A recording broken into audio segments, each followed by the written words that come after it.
Hello, I'm Brian Foster, and today I'm talking about Spiritism. And today I want to talk about 5 movies that you can watch to begin to comprehend the spirit world. Now, these movies all describe different aspects of the true world around us. And I'm not saying each movie is all totally correct. No, small parts of each movie give some truism, some reality of the spirit world around us. The 5 movies are The Sixth Sense, Defending Your Life, Ghost, The Adjustment Bureau, and lastly, What Dreams May Come True. I will explain. While not one of the films is a true representation of the reality of the spirit world, each does begin to describe an aspect of it.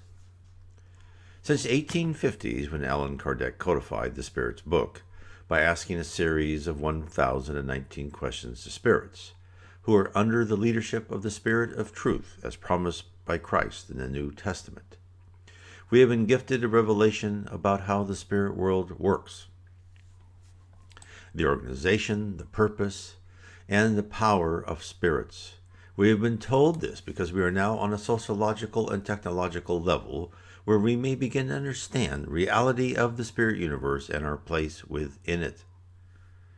These revelations have continued to this day.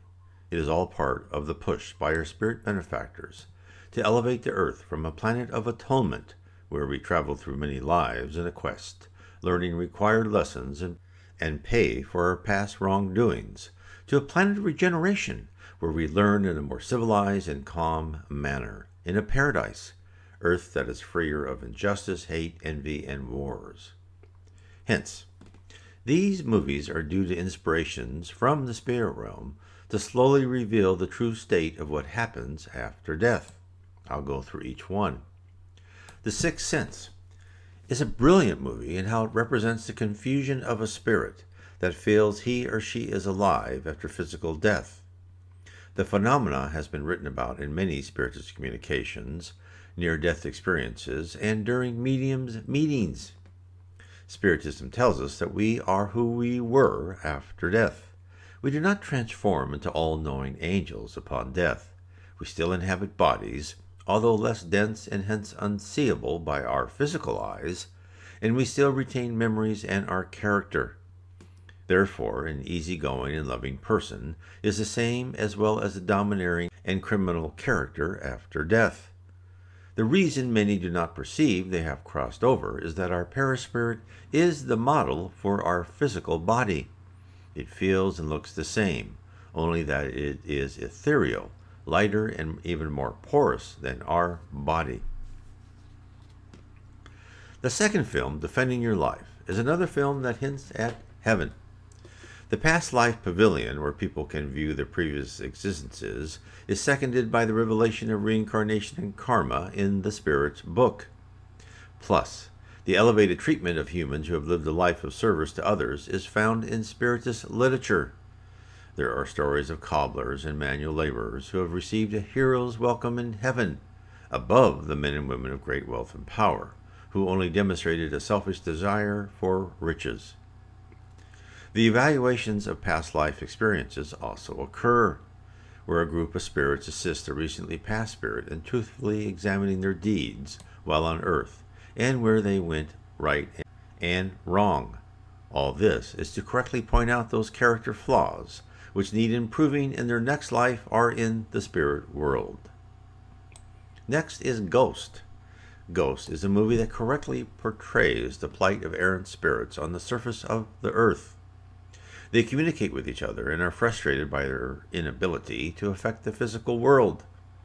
These poor spirits are locked on earth until they change their attitude and character and request help from the higher regions of the spirit world surrounding the earth.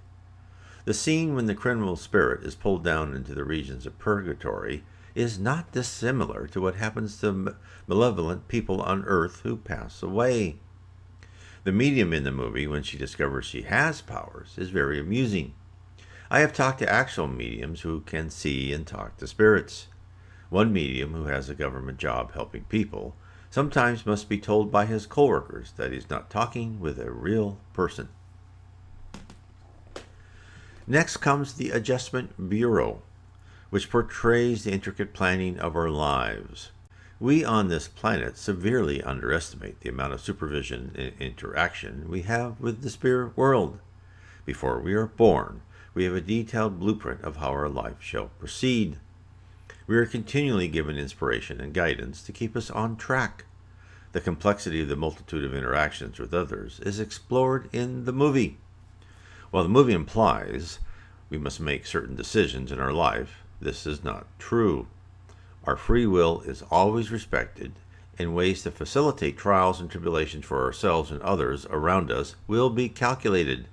Nevertheless, the presence of an army of spirits keeping the entire world on plan is a true analogy. Lastly, what dreams may come true. It explores two main themes which are true in the spirit world. The first is the unhappy existence of suicides in the spirit world. This does not always happen, there are exceptions, but on the whole, life after death is not pleasant for a person who ends their trial prematurely. Unlike the movie, this state only exists for the time from when they committed the wrongful act to when their original death was planned. There is no eternal hell according to Spiritism, even for the most repugnant mass killers such as Stalin and Mao. The other concept that is important in the film is that thought creates. The entire environment was created by the imagination of spirits in heaven. Plus, the outward appearance of one of the characters, who is totally transformed from their previous physical existence, is possible in the spirit realm.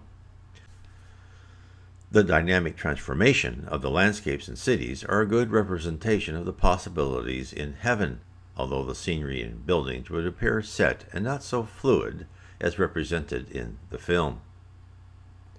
I hope many will watch or rewatch these films with a new curiosity. Spiritism has revealed the wondrous, logical, and expansive reality of the spirit world and our place within it. We get so caught up in our perception of the physical world that we lose sight of what is waiting for us when we finish our lessons. We are in the campus of Earth for one purpose: to improve our character and others around us, to remove primitive emotions such as selfishness, hate, and envy, and replace them with love, charity, fraternity, and honesty. Learn more about the spirit world and our role in the physical and spirit universes. Read The Spirit Realm. Spiritism has revealed the reality of our existence. God bless.